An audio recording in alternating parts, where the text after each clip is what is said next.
आपको सिखाते हैं वेक्टर की मैथमेटिक्स। वेक्टर की मैथमेटिक्स दो तरीके की होती है, एक तो ज्योमेट्रिकल फॉर्म, दूसरा कंपोनेंट फॉर्म। पहले मैं इसका ज्योमेट्रिकल फॉर्म लेता हूं और उस पे बेस्ड जितने भी क्वेश्चंस होते हैं या जिस तरीके के क्वेश्चंस आते हैं उनको मैं डिस्कस करूंगा। उसके बाद कंपोनेंट फॉर्म पे आऊँगा और इसी दौरान आपको अपने आप पता चलेगा कि वो कौन से केसेस हैं जिसमें ज्योमेट्रिकल फॉर्म यूज़ करना चाहिए और किस में कंपोनेंट फॉर्म इस्तेमाल करना चाहिए। ये इस बात पे डिपेंडेंट होता है कि क्वेश्चन किस तरीके का है। क्या ये पर्टिकुलर क्वेश्चन जो है ज्योमेट्रिकल फॉर्म से इजीली हो जाएगा या इस टाइप का क्वेश्चन कंपोनेंट फॉर्म से इजीली होगा। सीखना दोनों आवश्यक है।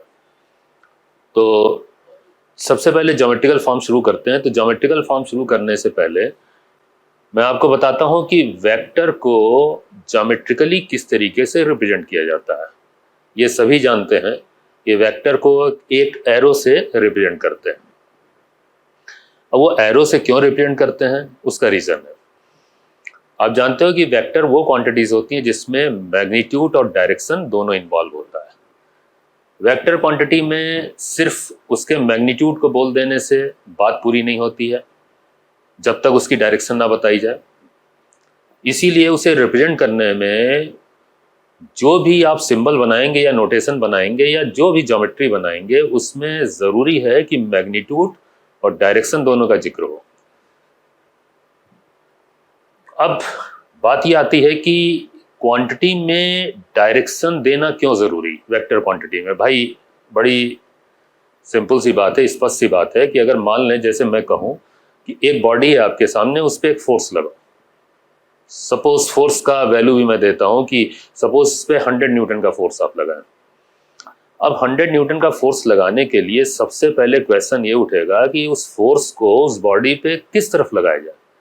भाई इस फोर्स को लगाने का मकसद होगा ना, उस फोर्स को आप सिर्फ लगा तो दोगे नहीं, मकसद यही होगा कि उस बॉडी को किसी तरफ डिस्प्लेस करना होगा। अब भाई चाहे इस तरफ ले जाएं, चाहे उस तरफ ले जाएं, चाहे अपवर्ड ले जाएं, डाउनवर्ड ले जाएं, किसी भी तरफ, लेकिन डायरेक्शन तो होनी चाहिए ना। तो मान लें थोड़ी देर के लिए मैं ये कहूँ कि इस बॉडी को, एक बॉडी है, मैं दिखाता हूँ आपको। देखिए जैसे सपोज ये बॉडी है, स्टूल है, जिसे हमें उस तरफ खींच के ले जाना है। अब उस तरफ खींचने का मतलब है कि हम उस पर जब फोर्स लगाएंगे तो उस तरफ का लगाएंगे। तो उस तरफ का फोर्स होने के लिए उसमें डायरेक्शन इन्वॉल्व होगी अपने आप। तो उसको दिखाने के लिए ज़रूरी है कि आप वेक्टर को ऐसे दिखाएं। ये देखिए, ये एक फोर्स है, ये एरो दिखाया गया जो इस बात को रिप्रेजेंट कर रहा है कि फोर्स उस तरफ लग रहा है। डायरेक्शन दिखाना ज़रूरी है, तभी तो ये बॉडी या ये स्टूल जो भी है ये उधर शिफ्ट होगा, इस फोर्स से उस तरफ शिफ्ट हुआ। चले मान लें एक वेक्टर क्वांटिटी और उठाते हैं। ये फोर्स वेक्टर क्वांटिटी होता है, बिना डायरेक्शन के ये बात कंप्लीट नहीं होती है इसकी। दूसरी बॉडी उठाते हैं, जैसे मान लें एक कार है, अब इसको इस तरफ चलाना है, डायरेक्शन। तो इसको जो वेलोसिटी देनी होगी उसकी डायरेक्शन होगी। वेलोसिटी जो देंगे उसमें मैग्नीट्यूड भी होगा। भाई 100 किलोमीटर पर आवर की स्पीड से या 50 किलोमीटर पर आवर की स्पीड से इस बॉडी को आप चलाओ, इस कार को आप चलाओ, तुरंत डायरेक्शन आती है। ये देखें डायरेक्शन, ये वेलोसिटी वेक्टर है, ये डायरेक्शन आ गई। इस कार को इस तरफ ले जाना है, ले जाइए, इस कार को इस तरफ ले जा रहे हैं। देखें ये सिर्फ ये वेलोसिटी की वैल्यू दे देना कि 50 या 100 की स्पीड से इसे चलाओ, बात कंप्लीट नहीं होती जब तक इसे दिशा ना दिखाएं। अब अगर थोड़ी देर के लिए आप कहें तो ये दिशा प्लस एक्स एक्सिस हो गया, या आप ऐसे भी कह सकते हो ईस्ट डायरेक्शन में, ये डायरेक्शन जो है माइनस एक्स एक्सिस हो गया, या आप इसे वेस्ट डायरेक्शन बोल सकते हो। डायरेक्शन बोलना ज़रूरी हो जाता है। वेक्टर क्वांटिटी की यही खास बात होती है। अच्छा, अब बात ये स्पष्ट होने लगी कि वेक्टर क्वांटिटी जब हम बोलेंगे और उसे रिप्रेजेंट करेंगे तो उसमें मैग्नीट्यूड और डायरेक्शन दोनों इन्वॉल्व होगा। अब उसे अगर हम बनाएंगे, रिप्रेजेंट करेंगे या उसकी मैथमेटिक्स करेंगे तो ज्योमेट्रिकली उसे दिखाते कैसे हैं। तो ये बहुत पॉपुलर तरीका है एक एरो से दिखाना। इसे ये वेक्टर क्वांटिटी को दिखाने के लिए एरो बनाया गया। उसमें आप जानते हैं ये जो हेड दिखाया गया है ये डायरेक्शन को बताता है, और यहां से लेके यहां तक जो लेंथ है इस एरो की वो वेक्टर क्वांटिटी के मैग्नीट्यूड को बताती है। वेक्टर क्वांटिटी को रिप्रेजेंट कैसे करते हैं ये देखिए, ये वेक्टर लिखा, सपोज ए वेक्टर है, और ये यहाँ पे जो एरो इसके हेड पे दिखाया गया इस उस वेक्टर को रिप्रेजेंट करने का तरीका है। ये पता चला कि ए जो है वो वेक्टर क्वांटिटी है, ये एरो दिखा देने से ये क्वांटिटी वेक्टर बन जाती है। अच्छा, मान लें सिर्फ इसके मैग्नीट्यूड की बात हो गई, ये तो चलिए वेक्टर दिखा दिया गया। अगर आपको सिर्फ इसका मैग्नीट्यूड दिखाना है तो मैग्नीट्यूड को लिखने का कुछ ये तरीका है, देखिए वेक्टर ए का मॉडुलस, इस निशान को बोलते हैं मॉडुलस वैल्यू, वेक्टर की वैल्यू, या फिर आप इसे ऐसे भी लिख सकते हो सिर्फ ए, एरो हटा दें ये उसका मॉडुलस हो गया, नहीं तो वेक्टर लिखते हुए उस पर मॉडुलस का निशान बना दें, ये भी वैल्यू हो गया। तो मॉडुलस ऑफ वेक्टर ए ऐसे दिखाया जाता है। और एक चीज और देखा होगा आपने, देखा यहाँ पे कि जैसे ही मॉडुलस लिखा गया ये देखें हेड गायब हो गया। कहने का मतलब ये है कि अभी ये पूरा वेक्टर दिख रहा था, उसमें डायरेक्शन भी दिख रही है और ये लेंथ जो है मैग्नीट्यूड भी दिखा रहा है, लेकिन अगर आप सिर्फ इसका मैग्नीट्यूड दिखाना चाहते हो, ये देखो हेड हटा दो, ये लेंथ जो है ये सिर्फ मैग्नीट्यूड को दिखा रहा है। अगर आप सिर्फ किसी वेक्टर का मैग्नीट्यूड लिखते हैं तो डायरेक्शन पता नहीं चलती है उसमें, लेकिन कहाँ डायरेक्शन आप बताएंगे कि ये उस तरफ है या इस तरफ है, एरो हट गया। कहने का मतलब है ये जो वेक्टर होता है इसकी लेंथ जो होती है वो सिर्फ मॉडुलस को बताती है। अगर आप सिर्फ मॉडुलस लिख रहे हैं तो आप लेंथ बना दें, लेकिन इससे दिशा का नहीं पता चलेगा। दिशा दिखाने के लिए जरूरी है कि आप इस पे एरो लगाएं। तो ये देखें वेक्टर बन गया है ना, तो देखें ये मॉडुलस, एरो हट गया या मॉड का निशान लगा दें, ये लेंथ हो गई सिर्फ। और अगर आप इसे वेक्टर बनाना चाहते हैं तो ये हेड लगा दें, एरो बना दें, ये डायरेक्शन भी आ गया। इस तरीके से वेक्टर क्वांटिटी को रिप्रेजेंट किया जाता है। चलिए कुछ और बातें देखते हैं वेक्टर के विषय में। ये देखिए अभी जो बात कर रहा था मैं, ये वेक्टर और मॉडुलस को एक साथ आप देखो, ये वेक्टर है और ये उसका मॉडुलस, देखें एक साथ कंपेयर कर लें। ये देखें इसमें एरो नहीं है, ये मॉडुलस हो गया सिर्फ लेंथ, ठीक है। अब आती है बात दो वेक्टर क्वांटिटी के कंपैरिजन की। मान लें दो वेक्टर्स आपस में इक्वल लिखे जा रहे हैं। अब इक्वल का क्या मतलब है, यहां पे वेक्टर है, वेक्टर को कंपेयर कर रहे हैं, इसका मतलब है कि वेक्टर के मॉडुलस और डायरेक्शन दोनों को कंपेयर करना पड़ेगा। तो आप ये देखें अगर ए वेक्टर बी वेक्टर के बराबर है तो इसका सीधा सा मतलब ये है कि देखें ये ए वेक्टर बनाया और ये बी वेक्टर, आपको साफ पता चल रहा होगा। इस तरीके से दो पैरेलल लाइंस के बीच में बनाने का मतलब मेरा ये है इस बात को बताना कि ये दोनों ही वेक्टर सेम डायरेक्शन के भी हैं और सेम लेंथ के भी हैं। ये देखिए सेम लेंथ हो गया और सेम डायरेक्शन, मतलब अगर दो वेक्टर आप इक्वेट करते हो तो वो वैल्यू मॉडुलस मतलब लेंथ और डायरेक्शन दोनों में सेम होते हैं। लेकिन वहीं अगर दो वेक्टर C और D इस तरीके से कंपेयर करवा दिया जाए कि C is equal to minus D, तो इसका मतलब ये देखिए, इसका मतलब ये है कि C वेक्टर अगर ये बनाते हैं तो D वेक्टर ये बनेगा। अब आप खुद देखो ये क्या चीज बता रहा है, ये इस बात को बता रहा है कि मॉडुलस में लेंथ में तो ये दोनों वेक्टर सेम है, लेकिन डायरेक्शन में ये अपोजिट हो गए।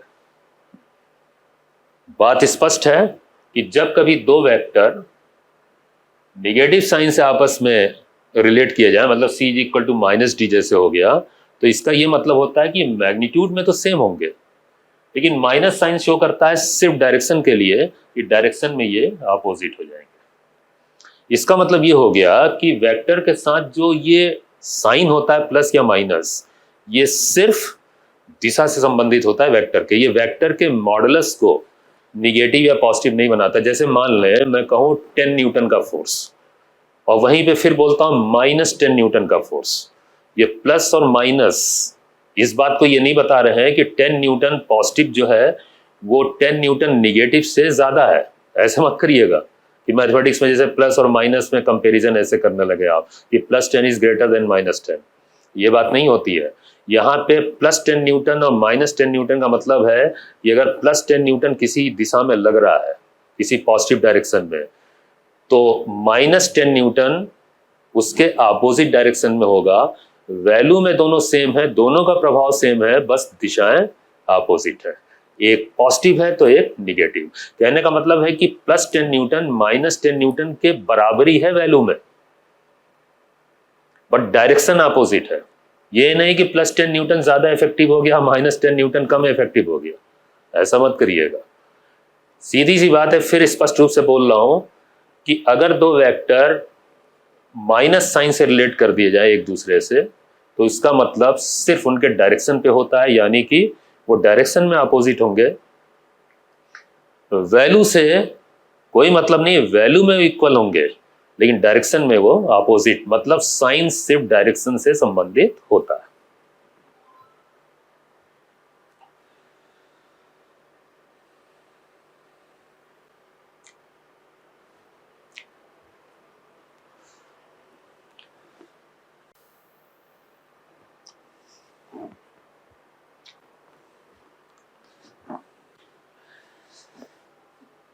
किन्हीं दो वेक्टर के बीच एंगल पहचानना, ये बहुत छोटी सी प्रॉब्लम है, लेकिन फिर भी टेक्निकल है, इसमें गलतियां होती हैं स्टूडेंट्स से। मैंने कहा कि दो वेक्टर के बीच का एंगल पहचानना, क्या मतलब हुआ जरा देखिए।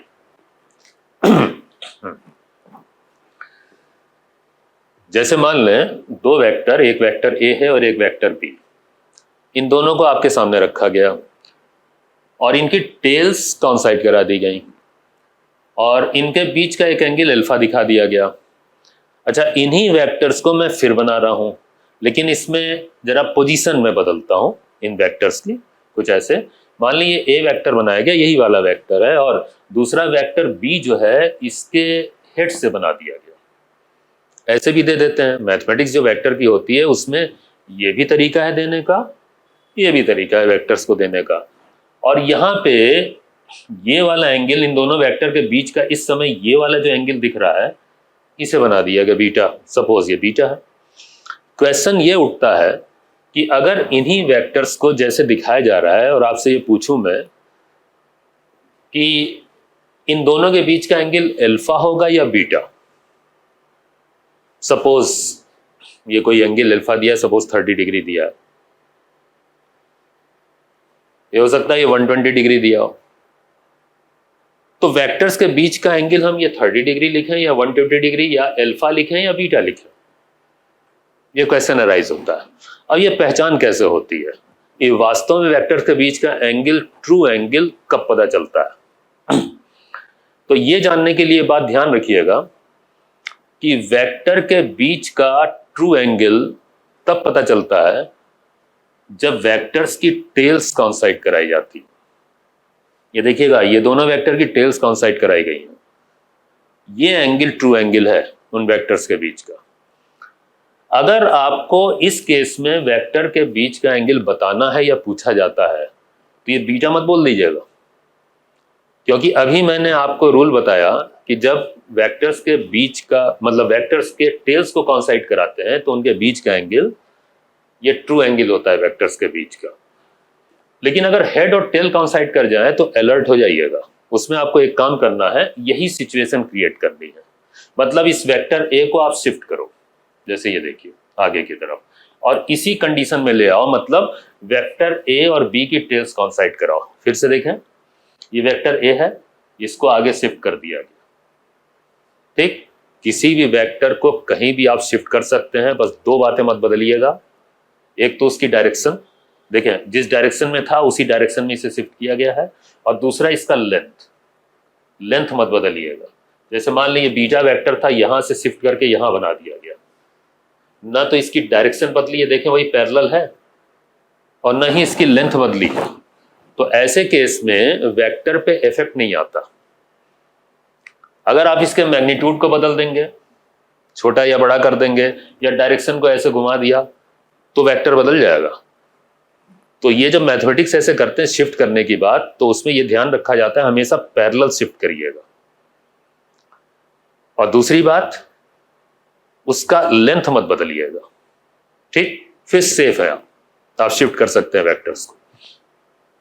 अब यहां पे मैं ये कह रहा था कि अगर यहां पे जब हेड और टेल कॉन्साइड कर रहे हो और आपसे ये एंगल पीछे पूछा जाए, तो आपको एक काम करना होगा, आप वेक्टर ए को जैसे आगे शिफ्ट करें, इनकी टेल्स कॉन्साइड करा दें। अब यही वाली सिचुएशन क्रिएट हो गई। अब ये बताएं, अगर ये बीटा एंगल दिया है तो ये कितना होगा। अब इनके बीच का ट्रू एंगल ये होगा, और ये ऑफ कोर्स ये होने वाला है ये 180 माइनस बीटा, 180, ये टोटल एंगल ये 180 होगा, इसमें से बीटा डिडक्ट करें, ये हो जाएगा। जैसे मान लें अभी मैंने बोला था थोड़ी देर पहले 120 सपोज, तो ये 120 नहीं होगा answer. 180 minus 120 is 60, answer 180 minus beta होगा। अब आप चाहो तो इसे वापस शिफ्ट कर दो ऐसे। तो यहां कहने का मतलब है कि इस जगह पे जहां तक सवाल है, यहां तो डायरेक्ट जो भी एंगल दिख रहा है वही हो गया ट्रू एंगल, इनके बीच का ट्रू एंगल वही हो गया। लेकिन जब हेड और टेल कॉन्साइड करें तो थोड़ा अलर्ट रहिएगा, उस केस में डायरेक्ट ये वाला एंगल मत बता दीजिएगा, ये आपको बताना होगा बाहर वाला एंगल। इससे आप बोल सकते हैं बाहर वाला एंगल अगर हेड और टेल कॉन्साइड कर रहे हैं, और ये 180 में से डिडक्ट करके आता है। ट्रू एंगल ये होता है इन दोनों वेक्टर के बीच का। अच्छा, एक कंडीशन और है, ये तो आपको बता दिया कि टेल्स कॉन्साइड कर जाए, ये हेड और टेल कॉन्साइड कर जाए।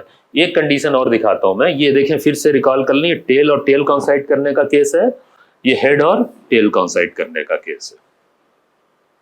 एक कंडीशन और होती है, वो भी देख लें। ये तो टेल्स कॉन्साइड कर रहे हैं दोनों वेक्टर्स के, जो अभी अभी हम लोगों ने देखा अल्फा एंगल। यहां पे देखें, एक काम ये करता हूं मैं, ध्यान से देखिएगा, ये दोनों की टेल्स कॉन्साइड कर रहे हैं और अल्फा एंगल साफ तौर पे दिख रहा है वेक्टर के बीच का। अगर मैं इनको ऐसे शिफ्ट करूं पीछे की तरफ, जैसे बीटा ऐसे शिफ्ट हो गया, ए पीछे की तरफ ऐसे शिफ्ट हो गया, और दोनों वेक्टर को ऐसे शिफ्ट किया कि इनके हेड्स कॉन्साइड करने लगे। अब आप जानते हैं, ये तो आप जानते हैं ये ट्रू एंगल था। क्यों? क्योंकि दोनों की टेल कॉन्साइड कर रही थी। वही वेक्टर हैं, ये ट्रू एंगल है अल्फा, वही वेक्टर्स हैं, इनको पीछे शिफ्ट करके इनकी हेड कॉन्साइड करा दी गई। अब आप देखो, ये वाला एंगल ज्योमेट्रिकली अल्फा ही तो होगा, अल्फा ही होगा। ये वर्टिकली अपोजिट एंगल, शीर्षाभिमुख कोण जिसे बोलते हैं, ये अल्फा ही तो होगा यहाँ पे। इसका कहने का एक मतलब और निकला कि अगर कभी वेक्टर्स के हेड भी कॉन्साइड कर जाए, मतलब कॉन्साइड कर जाए, हेड्स भी कॉन्साइड कर जाए, तो उस केस में जो एंगल होता है वो भी ट्रू एंगल होता है। ये दोनों ही ट्रू एंगल हैं। अगर हेड और हेड कॉन्साइड करें तब भी ये ट्रू एंगल मिलता है, और अगर टेल और टेल कॉन्साइड कर जाए तब भी डायरेक्टली ट्रू एंगल मिल जाता है। ये दोनों केस में डायरेक्ट एंगल्स मिलते हैं। बस एक केस में डायरेक्ट एंगल नहीं मिलता है, वो है हेड और टेल कॉन्साइड करने वाला, उसमें 180 में से डिडक्ट करना पड़ता है। ये दिमाग में रखिएगा। एक एग्जाम्पल देता हूं, आपको पूरी तरीके से स्पष्ट हो जाएगा ये बात। वो कैसे? जैसे एक एग्जाम्पल है ये कि find angle between all the vectors. ये 3 वेक्टर्स को ट्राइंगल पे कुछ इस तरीके से लगा दिया गया, जैसा कि दिख रहा है आपको। ये इक्विलेटरल ट्राइंगल दिख रहा है, ये 60 डिग्री है इसके एंगल की वैल्यूज। क्वेश्चन है, ये एग्जाम्पल जो भी कहें, इसमें हर 2 वेक्टर के बीच का एंगल आपको बताना है। तो शुरुआत यहां से करते हैं कि ए और बी के बीच का एंगल क्या होगा, क्या 60 होगा या कुछ और। ध्यान दीजिए, यहां पे ये दोनों के हेड कॉन्साइड कर रहे हैं, देखिएगा ये दोनों का हेड कॉन्साइड कर रहा है। और अभी भी आपने पढ़ा है कि हेड कॉन्साइड करता है तो जो एंगल दिख रहा होता है डायरेक्टली वही एंगल होता है वेक्टर के बीच का। इसका मतलब ए और बी के बीच का एंगल 60 डिग्री हो गया, ठीक है, क्योंकि दोनों की हेड कॉन्साइड कर रही थी। अब जरा यहां पे आते हैं बी और सी के केस में। बी और सी के केस में आप देखें हेड और टेल कॉन्साइड कर रहे हैं। अब हेड और टेल के केस में अगर ये हेड और टेल कॉन्साइड कर रहे हैं तो आपको अलर्ट रहना है। हमने अभी आपको सिखाया था, कभी भी डायरेक्ट एंगल मत लिखिएगा। तो ये डायरेक्ट एंगल 60 डिग्री नहीं होगा ये इस केस में। अब क्या होगा, उसके लिए आपको ये बाहर वाला एंगल लेना होगा। तो बी और सी की अगर बात करें तो उसमें ये आगे बढ़ाइए लाइन, और ये बाहर वाला एंगल नापिए। अब ये बाहर वाला एंगल 180 माइनस 60 यानी कि 120 होगा। तो स्पष्ट हो गई बात कि बी और सी के बीच का एंगल 60 ना होकर 120 होने वाला। और फाइनली यहाँ पे ए और सी की बात करें तो इसमें भी कोई प्रॉब्लम नहीं है, क्योंकि यहाँ पे दोनों की टेल काउंसाइड कर रही है। टेल काउंसाइड करने के कारण यहाँ भी आप डायरेक्टली यही एंगल सीधे सीधे ले सकते हैं 60 डिग्री ए और सी के बीच का। ये देखिए, तो हमारे ख्याल से इस एग्जाम्पल से बात एकदम स्पष्ट हो गई होगी कि हेड और हेड काउंसाइड करने में डायरेक्ट एंगल ले लें, टेल और टेल काउंसाइड करने में डायरेक्ट एंगल ले लें, लेकिन अगर हेड और टेल काउंसाइड हो रही हो तो जरा संभाल के देखिएगा और संभाल के एंगल लीजिएगा। ये डायरेक्ट एंगल नहीं होता है, 180 में से ये डिडक्ट करके आता है।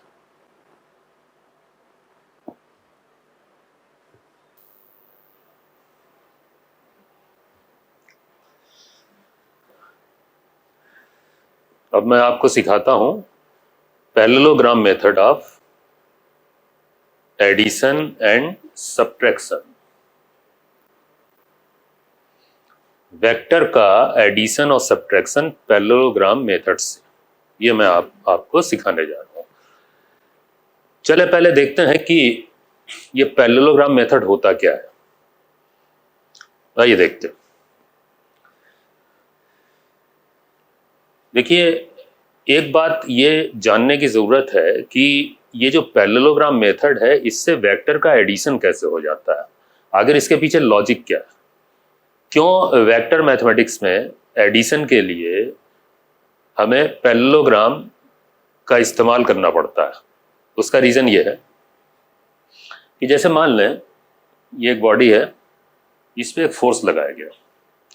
अब ये एक सिंगल फोर्स लग रहा है, ये फोर्स के इफेक्ट में या इन्फ्लुएंस में ये बॉडी ऐसे चलेगी, ठीक, इसकी दिशा जो है फोर्स की दिशा होगी। मान लें जैसे इस बॉडी पे एक और फोर्स डिफरेंट डायरेक्शन का लगाया जाता है, सपोज इधर ऐसे।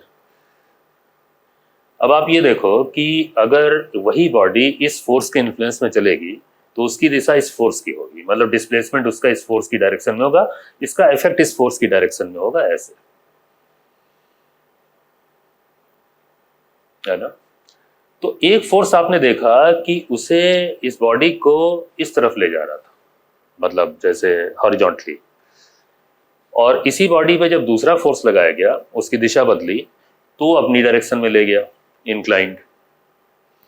अगर मान लें किसी केस में इसी बॉडी पे दोनों फोर्स एक साथ लगा दिए जाए तो आप ये बताओ कि क्या ये बॉडी इस तरफ जाएगी? नहीं ना। क्या ये बॉडी अब इस तरफ जाएगी? आपका एक्सपीरियंस क्या कहता है? क्या ये बॉडी इस तरफ जाएगी? नहीं ना। तो ये बॉडी इस तरफ जानी है ना इस तरफ जानी है। ये कहीं ऐसा लगता है जैसे ये बीच में चलेगी, ऐसे देखिए, इस तरीके से इसका मोशन होने वाला है। ये आप अपने एक्सपीरियंस से कह सकते हैं, है कि नहीं भाई? नेचुरली ना तो ये बॉडी इस फोर्स के इन्फ्लुएंस में इस तरफ जानी है, ना इस फोर्स के इन्फ्लुएंस में इस तरफ जानी है, बॉडी को तो एक तरफ जाना है कहीं। तो इसका मतलब ये होगा कि बॉडी जो इस तरफ जा रही है ये कौन सी डायरेक्शन हुई? ये निश्चित रूप से इन दोनों फोर्स के रिजल्टेंट इफेक्ट की डायरेक्शन हुई। इसीलिए कहा जाता है कि जब आप वेक्टर की मैथमेटिक्स कर रहे होते हैं तो स्केलर नहीं होती है, दिशाओं के साथ होती है। अब बात ये उठती है कि अब जो फोर्स होना चाहिए इस पे रिजल्टेंट, वो कैसे बनाया जाए? वो तो कहीं ये बीच में होना चाहिए, अगर देखा जाए तो इस तरफ होना चाहिए, तो कैसे आएगा? तो उसके लिए देखा गया तरीका यही था कि क्यों ना ऐसा करें कि इस फोर्स की जो रिजल्टेंट फोर्स है जिसमें ये डिस्प्लेसमेंट हो रहा है उसको फाइंड करने के लिए हम पैरेललोग्राम का इस्तेमाल करें। कैसे? एक पैरेललोग्राम ऐसा ड्रॉ करें जिसमें इसकी एक साइड पे ये वाला फोर्स एग्जिस्ट कर रहा हो और दूसरी साइड पे ये दूसरा फोर्स एग्जिस्ट कर रहा हो। और अगर हम इस डायगोनल, मतलब इस पैरेललोग्राम के डायगोनल को ड्रॉ कर दें, अगर हम इस पैरेललोग्राम के डायगोनल को ड्रॉ कर दें, ये देखिए, तो ये डायरेक्शन रिजल्टेंट फोर्स की निश्चित रूप से इसलिए होगी क्योंकि अभी अभी आपने देखा कि ये बॉडी इसी दिशा में चल रही थी, ना तो इधर ना इस तरफ जा रही थी। इसका मतलब है कि वो इन दोनों के इस रिजल्टेंट फोर्स के इन्फ्लुएंस में चल रही थी। तो इससे अच्छा क्या तरीका है फाइंड करने का? पैरेललोग्राम बनाओ और ड्रॉ करो जिसमें ये पैरेललोग्राम की साइड्स ये फोर्स से हो जाए, जो कंपोनेंट फोर्स इन्हें बोलते हैं, जो फोर्स लगाए जा रहे हैं उनको लगा दिया गया, और उसका जो पैरेललोग्राम है उसका डायगोनल आप ड्रा करोगे तो डायगोनल जो है वो इसके रिजल्टेंट की, इन दोनों फोर्स के रिजल्टेंट इफेक्ट की डायरेक्शन को ही बता देगा। अगर इस मैग्नीट्यूड को आप नाप लें, इस लेंथ को नाप लें, जैसे होता क्या है इसको ड्रॉ करने में कि ये फोर्स जो आपने ड्रॉ किया इस पैरेललोग्राम के, मतलब पैरेललोग्राम के इस साइड से, जितना इसका मैग्नीट्यूड है उतनी लेंथ ले लें। ऐसी पैरेललोग्राम की जो दूसरी साइड है उस पर जो दूसरा फोर्स बना रहे हैं उसकी लेंथ इस फोर्स के मैग्नीट्यूड के हिसाब से। निश्चित रूप से जब डायगोनल आप ड्रॉ करोगे तो ये डायगोनल की लेंथ जो होगी वो इस फोर्स की वैल्यू को भी बता देगी। कहने का मतलब है कि इस डायगोनल से फोर्स, रिजल्टेंट फोर्स की वैल्यू ही नहीं बल्कि उसकी डायरेक्शन, यानी कि इस पे जो रिजल्टेंट इफेक्ट है उसकी दिशा का भी पता चलता है। इसीलिए वेक्टर मैथमेटिक्स में एडिशन में पैरेललोग्राम का इस्तेमाल किया जाता है, ये उसके पीछे लॉजिक।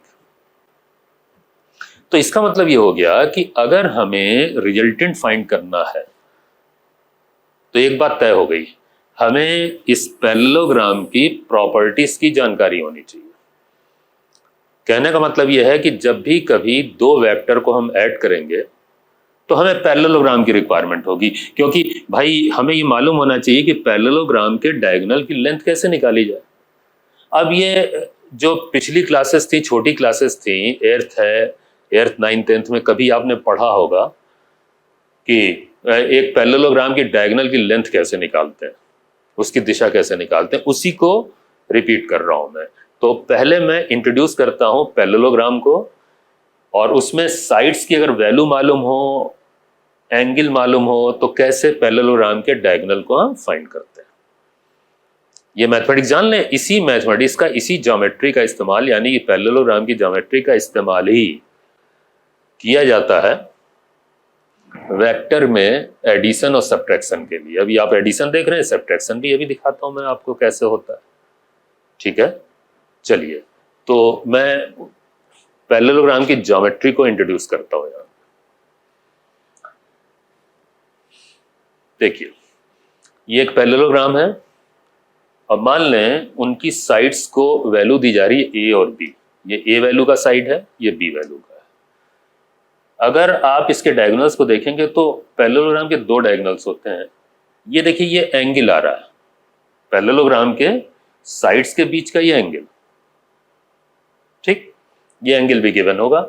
और अगर डायगोनल की बात करें तो यहाँ पे दो डायगोनल एग्जिस्ट करते हैं। ये देखिए एक डायगोनल एग्जिस्ट कर रहा है और एक दूसरा डायगोनल और एग्जिस्ट करेगा, वो ऐसे आएगा। अब इनकी वैल्यू की अगर बात करें तो अगर ए बी ये वैल्यूज दी हो साइड्स की और ये एंगल गिवन हो तो इस डायगोनल की वैल्यू लिखा करते थे √a² + b² + twice ab cos theta. ये जो मैथमेटिक्स है ना, ये इस ज्योमेट्री की मैथमेटिक्स है। इसी तरीके से पैरेललोग्राम के डायगोनल की लेंथ निकाली जाती है। ये मत समझिए वेक्टर मैथमेटिक्स है, इसका यूज होता है वेक्टर में। अब सोचें कि अगर रिजल्टेंट ये एग्जिस्ट कर रहा है तो रिजल्टेंट की वैल्यू ऐसी तो लिखी जाती है वेक्टर एडिशन में, है कि नहीं? तो वही है, ये कुछ और नहीं है, ये पैरेललोग्राम के डायगोनल की लेंथ है। इसी तरीके से दूसरा डायगोनल एग्जिस्ट कर रहा है, ये देखिए ये ब्लू कलर का बनाया गया, ये दूसरा डायगोनल है। इसकी वैल्यू का एक्सप्रेशन भी होता है और डिफरेंट होता है। यहाँ डिफरेंस क्या है जरा ध्यान दीजिएगा, ये है √a² + b² माइनस, यहाँ प्लस है, ये minus twice ab cos theta. ये दो डायगोनल एग्जिस्ट कर रहे होते हैं। आप ये भी कह सकते हैं ये छोटा डायगोनल है, ये बड़ा डायगोनल है। बड़े डायगोनल की वैल्यू जो है ये प्लस से आ रही है तो छोटे डायगोनल की वैल्यू माइनस से आ रही है, डिडक्ट हो गया। इसको याद रखना जरूरी है। ओके, अब बात आती है कि इसका इस्तेमाल कैसे किया जाए वेक्टर मैथमेटिक्स में, तो उस पर भी आते हैं। देखिए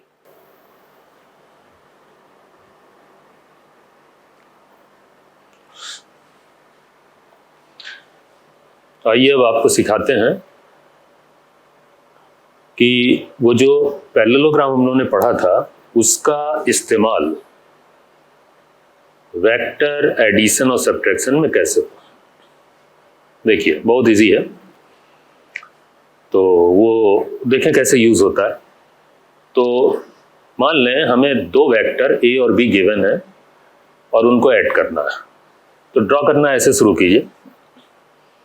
ये ए वेक्टर बनाया, इसकी टेल से बी वेक्टर भी बनाया, इन दोनों की टेल कॉन्साइड होनी चाहिए और उस एंगल को मार्क कर लिया जो इनके बीच का गिवन होगा। और अब पैरेललोग्राम कंप्लीट करिए। देखें ऐसे पैरेललोग्राम ये बना। पैरेललोग्राम की साइड जो है उनमें एक साइड ए वेक्टर से और दूसरी साइड बी वेक्टर से। जब ये बना लिया पैरेललोग्राम, तो जैसे पहले ही बताया था हमने कि पैरेललोग्राम के जो ये डायगोनल्स होते हैं इनका महत्व होता है। तो इसमें पैरेललोग्राम के दो डायगोनल्स, एक वो डायगोनल जो इनकी टेल से ओरिजिनेट होगा, ये देखिए देख रहे हैं कि ये डायगोनल, और एक डायगोनल और देखें ये दूसरा जो हेड टू हेड चल रहा है। कैसे, फिर से देखें, ये जो टेल कॉन्साइड कर रही है यहां से एक डायगोनल उठाया और एक डायगोनल हेड, ये दोनों वेक्टर की हेड है, इनको मिलाते हुए ये देखें ये ड्रॉ किया। ये जो दो डायगोनल्स दिख रहे हैं इन दोनों का अपना महत्व है। इसमें से एक डायगोनल अगर एडिशन को बताता है, वेक्टर एडिशन को, तो दूसरा वेक्टर सब्ट्रैक्शन को बताता है। तो दिमाग में रखिएगा, इसमें ये वाला डायगोनल जो टेल से ओरिजिनेट हो रहा है ये एडिशन के विषय में बताता है, इन दोनों वेक्टर के एडिशन के विषय में बताएगा, और ये जो हेड टू हेड चला रहे हैं ये सब्ट्रैक्शन को बताएगा। अभी हम लोग चूंकि एडिशन डिस्कस कर रहे हैं तो एडिशन पे फोकस करेंगे, यानी कि इस डायगोनल पे फोकस करेंगे हम लोग, और फिर उसके बाद जब हम सब्ट्रैक्शन पढ़ेंगे तो ये वाला डायगोनल फोकस करेंगे, इसको डिस्कस करेंगे। तो इसमें सबसे जरूरी बात है ये याद रखना कि एडिशन डायगोनल जो होता है वो वेक्टर्स के टेल से जहां कॉन्साइड कर रहे हैं वहां से ओरिजिनेट होता है। Addition originates from tails. ये इसलिए जानना जरूरी है या याद रखना जरूरी है क्योंकि कंफ्यूजन ना हो कि पता चला एडिशन को सब्ट्रैक्शन और सब्ट्रैक्शन को एडिशन बना दिया आपने। तो इसलिए बहुत जरूरी है जानना कि एडिशन ओरिजिनेट्स फ्रॉम टेल्स। अच्छा, इस बात से बिल्कुल इत्तेफाक मत रखिएगा कि एडिशन बड़ा होता है सब्ट्रैक्शन छोटा होता है। नहीं नहीं, ये वेक्टर मैथमेटिक्स है भाई। वेक्टर मैथमेटिक्स में कुछ भी हो सकता है। एडिशन सब्ट्रैक्शन से बड़ा भी हो सकता है, तो एडिशन सब्ट्रैक्शन से छोटा भी हो सकता है। और यही नहीं, वेक्टर मैथमेटिक्स में एडिशन और सब्ट्रैक्शन दो वेक्टर के वैल्यू में इक्वल भी हो सकते हैं। ये वेक्टर मैथमेटिक्स का कमाल है। ये स्केलर जैसा नहीं होता है कि एडिशन सब्ट्रैक्शन से ज्यादा हो गया, ऐसा नहीं है। वेक्टर मैथमेटिक्स में चूंकि दिशाओं का प्रभाव होता है, डायरेक्शन का प्रभाव होता है, इसलिए अजीबोगरीब बातें होती है। तो इसीलिए बहुत ध्यान रखना है कि इसमें एडिशन कौन सा है और सब्ट्रैक्शन कौन सा है। तो फिर से बोल रहा हूं, एडिशन वेक्टर वो होता है जो टेल से ओरिजिनेट होता है और सब्ट्रैक्शन वेक्टर वो है जो हेड टू हेड चलता है। ठीक है, चले अब बात आ रही थी एडिशन की, तो ये हुआ एडिशन। एडिशन देखें लिख रहे हैं vector A plus vector B, ऐसे लिखा जाता है एडिशन। ठीक है, अब आपने जब ये वेक्टर देख लिया तो इसकी दो बातें आती हैं, वो ये है जानकारी के लिए, एक तो इसकी वैल्यू जो बहुत जरूरी है और दूसरा इसकी डायरेक्शन। तो वैल्यू की अगर बात करें तो वैल्यू यहां पे देखें लिख रहे हैं, ये देखें ए प्लस बी मॉड। मॉड मतलब मॉडुलस उसकी वैल्यू, तो ए प्लस बी वेक्टर की ये वैल्यू है। और वैल्यू का ये देखें expression under root A square plus B square plus twice A B cos theta, याद करें। ये बेसिकली एक डायगोनल की लेंथ है। जो पैरेललोग्राम होता है जो हम लोगों ने पहले पढ़ा, पैरेललोग्राम के दो डायगोनल्स थे, उसमें से एक डायगोनल ये देखिए जो प्लस से आ रहा था, यहाँ पे प्लस था, एक दूसरा डायगोनल था जो यहाँ पे नेगेटिव लिख के आ रहा था। तो यहाँ पे जो एडिशन डायगोनल होता है उसकी वैल्यू ये प्लस वाले एक्सप्रेशन से आती है, मतलब √a² + b² + 2ab cos theta से आती है। और वहीं पे आप देखें कि अगर सब्ट्रैक्शन की बात करेंगे तो सब्ट्रैक्शन जो अभी आगे आएगा उसमें यहाँ पे माइनस होगा, वो बात की बात है। फिलहाल हम लोग एडिशन की बात कर रहे हैं। तो ये तो मॉडुलस हो गया, ये वैल्यू, ये लेंथ, इस लेंथ की वैल्यू है ये, ठीक है। और अगर इसकी डायरेक्शन निकालनी है तो डायरेक्शन देखिए, ये जो एंगल अल्फा है ये हॉरिजॉन्टल से डायरेक्शन है, या कह सकते हैं ये पहले वेक्टर से उसकी दिशा है। अगर इस वैल्यू को आपको फाइंड करना है, इस अल्फा वैल्यू को, ये जो रिजल्टेंट है उसकी दिशा ये पहले वेक्टर से, तो इसका भी एक्सप्रेशन होता है, फॉर्मूला होता है tan alpha. tan alpha is equal to b sin theta upon a + b cos theta. देख रहे हैं, b sin theta upon a + b cos theta, ये एक्सप्रेशन इसे याद करिएगा। अब देखें, इसमें वैल्यू और डायरेक्शन दोनों आप कैलकुलेट कर सकते हो, लेकिन एक चीज देखिएगा, ये दोनों थोड़ी सी टिपिकल मैथमेटिक्स है, क्योंकि इसमें ये वैल्यू का स्क्वायर भी करना है, cos थीटा का भी इस्तेमाल है और साथ साथ अंडर रूट भी है। दिक्कत आती है थोड़ा इसे कैलकुलेट करने में, और ऐसी ये भी कुछ कम नहीं है, इसके भी कैलकुलेशन में थोड़ी दिक्कत आएगी। इसीलिए आगे मैं आपको सिखाऊंगा, जो मैं बात करता हूँ स्मार्ट फिगर्स की, मैं कुछ ऐसे फिगर्स मैंने इजाद किए हैं या डिज़ाइन किए हैं जिनके ज़रिए आप बिना कैलकुलेशन के वैल्यू सीधे सीधे बता सकते हो, या जरा सी हल्की सी मैथमेटिक्स इस्तेमाल होगी और आप वैल्यू बता दोगे। ये आपको इतना कैलकुलेट नहीं करना पड़ेगा मोस्ट ऑफ द केसेस में आपको ये वैल्यू कैलकुलेट नहीं करनी पड़ेगी, आप डायरेक्ट बता रहे होगे बिना कैलकुलेशन के, और साथ साथ ये एंगल भी कैलकुलेट नहीं करना पड़ेगा, ये भी डायरेक्ट बता रहे होंगे। वो क्या तरीका है, वो कौन सा एक शॉर्टकट तरीका है, वो आगे आएगा, वो मैं आपको बताऊंगा। उसी की तो खास बात है, वही तो आपका टाइम कंजम्पशन जो है कम करेगा। ट्रिक्स हैं ये सब, वो सिखाऊंगा, नहीं तो मैथमेटिक्स बहुत टफ लगेगी आपको, टाइम भी कंज्यूम बहुत होगा, तो मैं सिखाऊंगा आपको, ठीक है। तो ये एडिशन की बात, ठीक।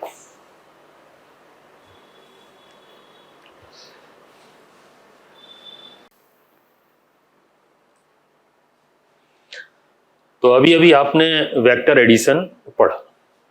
अब मैं आपको दिखाता हूं कि इस मेथड में, पैरेललोग्राम मेथड में, वेक्टर सब्ट्रैक्शन कैसे किया जाता है। देखिए, वेक्टर सब्ट्रैक्शन शुरुआत वैसी है, वेक्टर ए बनाए, वेक्टर ए के टेल से ही वेक्टर बी को ड्रॉ करना है, एंगल को मार्क करना है और पैरेललोग्राम कंप्लीट करना है। लेकिन अब की बार आपको जो डायगोनल लेना पड़ेगा वो टेल से ओरिजिनेट होने वाला नहीं, वो हेड टू हेड। ये देखिए, ये हेड टू हेड डायगोनल जो बनाया जा रहा है ये वेक्टर सब्ट्रैक्शन को बताता है। दिमाग में रखिएगा, जरूरी है, subtraction runs head to head, ये बहुत जरूरी बात है, कंफ्यूजन बिल्कुल नहीं होना चाहिए। जब आपने ये बना लिया तो अब इसमें एक खास बात आती है एक्स्ट्रा, जो एडिशन में नहीं था। वो ये था कि चूंकि वेक्टर का सब्ट्रैक्शन आप कर रहे हो तो इसमें दो ऑर्डर होते हैं, आप a माइनस बी कर रहे हो या b माइनस ए कर रहे हो, इन दोनों में फर्क है। a में से b वेक्टर डिडक्ट कर रहे हैं या b में से a वेक्टर डिडक्ट कर रहे हैं, ये दोनों डिफरेंट वेक्टर्स हैं, लेकिन प्रोसीजर एक ही है सॉल्व करने का। ये डायगोनल जो है ये सब्ट्रैक्शन को ही बताएगा, लेकिन ये डायगोनल जो इस समय ड्रॉ किया गया है जिसका हेड इस तरफ है, ये कौन सा है, ये a माइनस बी है या b माइनस ए। तो ध्यान दीजिएगा, ये जो इस समय आप देख रहे हैं डायगोनल, ये a माइनस बी है। अब ये कैसे डिसाइड करें कि ये a माइनस बी है, तो ध्यान रखिएगा, यहाँ पे देखिए ये बात हाईलाइट हो रही है कि हेड टुवर्ड्स a। कहने का मतलब ये है कि जब आप a minus B diagonal draw कर रहे होते हो तो a पहले है, b बाद में, जो ऑर्डर में पहले आता है उसकी तरफ डायगोनल का हेड ड्रॉ किया जाता है। देखें ये हेड जो है ना वो a की तरफ है, तो ये a माइनस बी हो गया। अगर b माइनस ए करना है तो इसका उल्टा होगा, ये देखिए, अब की बार इन दोनों वेक्टर के ऑर्डर में आप देखें बी पहले है तो बी की तरफ हेड होना चाहिए। ये देखें ये बी की तरफ हेड, ये देख रहे हैं ये बी वेक्टर है, इसकी तरफ हेड, हेड टुवर्ड्स बी। अगर आप ऐसे बनाएंगे तो ये बी माइनस से हो जाएगा। अब इसे दिमाग में कैसे रखें बहुत जरूरी है, फिर से बताता हूं। इसमें यह ध्यान देने वाली बात है कि जब आप a माइनस बी वैक्टर बना रहे हो तो याद रखिएगा ये चलता तो हेड टू हेड ही है, लेकिन ये वेक्टर का हेड जो है वो किस तरफ होगा, वो a की तरफ होगा। a माइनस बी में जो पहले होता है उसे ऐसे याद करें, वो आगे है वो हेड है। भाई रो में जब रो चलती है जो सबसे आगे होता है वो सबसे सीनियर होता है, वो हेड होता है, ऐसे याद रखिए। तो a अगर हेड है तो a की तरफ हेड बनाएंगे तो a माइनस बी हो जाएगा। और वहीं पे यहाँ पे ऑर्डर देखें, यहाँ पे b इस रो में आगे है, पहले है, तो ये हेड हो गया। तो आपको इसको ड्रॉ करने के लिए b की तरफ इस डायगोनल का हेड बनाना होगा। ये देखिएगा, ये देखिए b की तरफ हेड, ये बनाएंगे, देखें हेड टुवर्ड्स b, तो वो b माइनस से हो जाएगा। ये बहुत जरूरी है, ये बात दिमाग में रखना कि a माइनस बी और b माइनस से सेम वेक्टर नहीं होते हैं, ये अपोजिट वेक्टर्स होते हैं। तो प्रिसाइजली काम कीजिएगा, ठीक है। फिर से बोलता हूं, ऑर्डर में जो पहले वेक्टर होता है उसकी तरफ हेड होता है वेक्टर का, सबट्रैक्शन वेक्टर का। अगर a पहले है तो a की तरफ हेड हो गया, अगर b पहले है तो b की तरफ हेड हो गया। ये दिमाग में रखिएगा, ठीक है।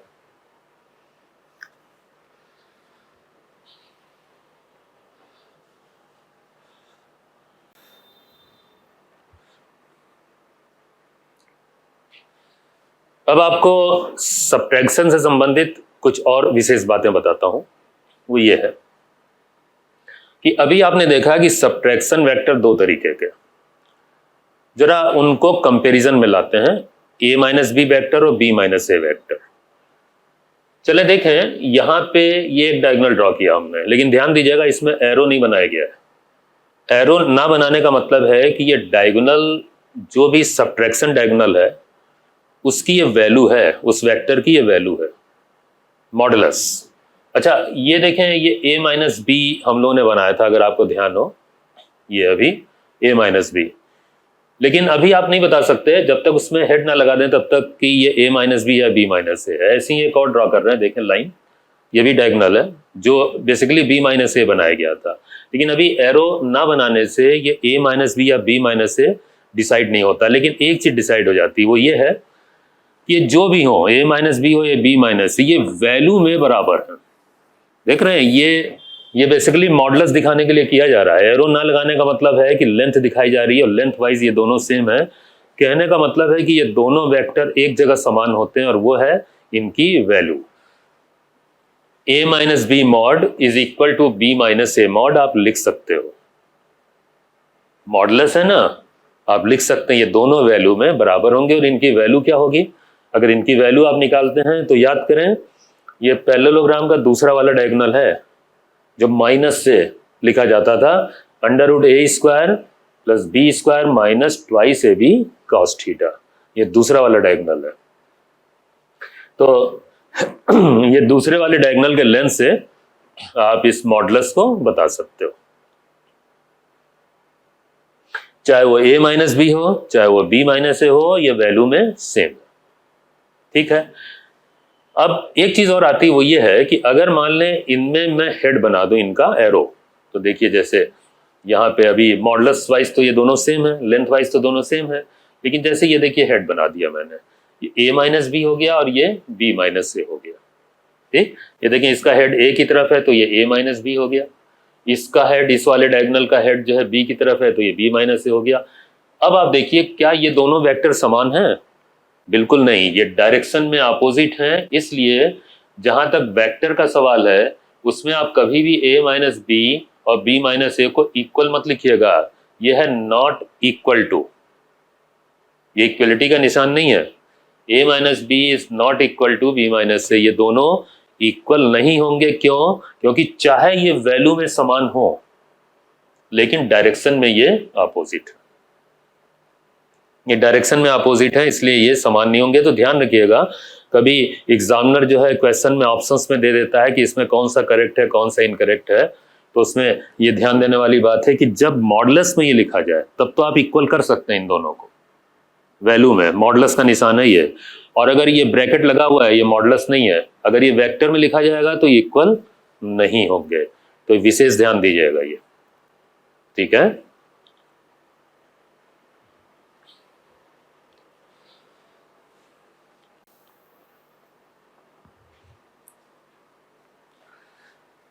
अभी आपने वेक्टर एडिशन और वेक्टर सब्ट्रैक्शन दोनों को पढ़ा।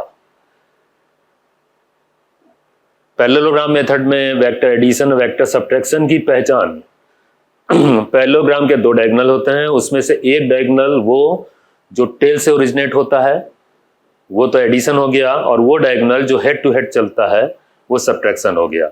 अब इसमें कोई कंफ्यूजन नहीं होना चाहिए, कभी भी मत कीजिएगा कि वेक्टर की या डायगोनल की लेंथ देख के आप कह दें कि एडिशन है, बड़ा लेंथ है, और अगर छोटी लेंथ आ रही है तो सब्ट्रैक्शन हो गया वो। ऐसी गलती मत कीजिएगा, पहचान जो मैं बता रहा हूं वही है। चलिए इस पे प्रैक्टिस करते हैं। कुछ फिगर्स है मेरे पास, उनके जरिए हम प्रैक्टिस करते हैं कि देखते हैं कि डायगोनल्स को हम कैसे पहचाने कि वो एडिशन है या सब्ट्रैक्शन है।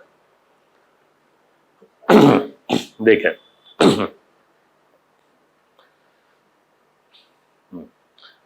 चले, ये एक पैरेललोग्राम है, उसमें एक डायगोनल दिखाया गया है।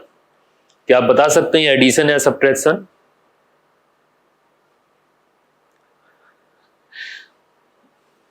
एडिशन, आपने एडिशन कहा? नहीं, अभी ये मेरा क्वेश्चन ही गलत है। आप किसी भी डायगोनल को एडिशन या सब्ट्रैक्शन तब तक नहीं बता सकते जब तक कि हम वेक्टर ना ड्रॉ कर दें।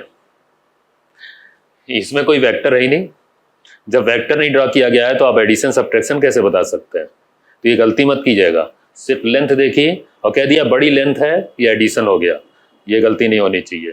तो चलिए इस क्वेश्चन को पूरा करते हैं। अब मैं यहां वेक्टर ड्रॉ करने वाला हूं, वेक्टर को देख के, उन वेक्टर्स के कॉम्बिनेशन को देख के आप बताएंगे कि ये एडिशन है या सब्ट्रैक्शन है। देखिए ये दो वेक्टर ड्रॉ किए गए। अब ये बताएं कि इन दोनों वेक्टर का ये जो डायगोनल है ये सब्ट्रैक्शन बता रहा है या एडिशन बता रहा है? यस, करेक्ट, ये सब्ट्रैक्शन बता रहा है। क्यों सब्ट्रैक्शन बता रहा है? क्योंकि ये हेड टू हेड चल रहा है। ये नहीं देखना है कि ये बड़ा है, ये डायगोनल छोटा है, ये सब मत देखिएगा। आपको ये देखना है कि ये डायगोनल जो है कैसे चल रहा है, वेक्टर के अरेंजमेंट पे डिपेंड करता है। तो ये देखें, ये हेड और हेड, हेड टू हेड चल रहा है ये, इसीलिए ये सब्ट्रैक्शन है। चलिए एक फिगर और बनाता हूं, बताएंगे कि एडिशन है सब्ट्रैक्शन? नहीं ना, अभी जब तक वेक्टर ना ड्रॉ हो जाए तब तक आप मत बोलिएगा, ठीक है। चलिए वेक्टर ड्रॉ करते हैं। अब की बार वेक्टर ये ड्रॉ किया गया। अब आप ये देखें, इस बार ये जो दोनों वेक्टर हैं इनके टेल्स से ये ओरिजिनेट हो रहा है। अब की बार ये डायगोनल टेल से ओरिजिनेट हो रहा है, इसका मतलब ये हो गया कि अब की बार ये डायगोनल सब्ट्रैक्शन नहीं एडिशन है। आप देखें ये फिगर और ये फिगर पैरेललोग्राम की तो सेम थी ना, डायगोनल भी वही है, लेकिन वही डायगोनल यहाँ पे सब्ट्रैक्शन बन रहा है, वही डायगोनल यहाँ पे एडिशन भी बन रहा है। फर्क किस पे है? वेक्टर के अरेंजमेंट पे। फर्क किस पे है? ये डायगोनल हेड टू हेड चल रहा है या टेल से ओरिजिनेट हो रहा है? चलिए जरा इस फिगर में बताइए। चलिए मैं वेक्टर्स बनाता हूं, अब तो कंफ्यूजन दूर हो गया ना। अब तो आप तुरंत कहेंगे पहले वेक्टर बनाइए तब हम बताएंगे एडिशन या सब्ट्रैक्शन। ओके, चलिए वेक्टर बनाए, बताइए क्या है? करेक्ट, ये हेड टू हेड चलने के कारण ये सब्ट्रैक्शन है, ठीक है। और फिर एक फिगर बनाई हमने और ये एक डायगोनल दिख रहा है। चलिए वेक्टर अरेंज करता हूं, ये वेक्टर देखिए, बताएंगे ये क्या है? बिल्कुल सही, ये एडिशन है इस बार। क्यों? क्योंकि ये वेक्टर्स के टेल से ओरिजिनेट हो रहा है। ये डायगोनल वेक्टर्स के टेल से ओरिजिनेट हो रहा है, इसलिए ये एडिशन है, ठीक है। हमारे ख्याल से इतनी फिगर से ये बात स्पष्ट हो गई होगी कि अब एडिशन और सब्ट्रैक्शन क्या होता है और इसमें कोई कंफ्यूजन नहीं रह गया होगा। ठीक है, ओके।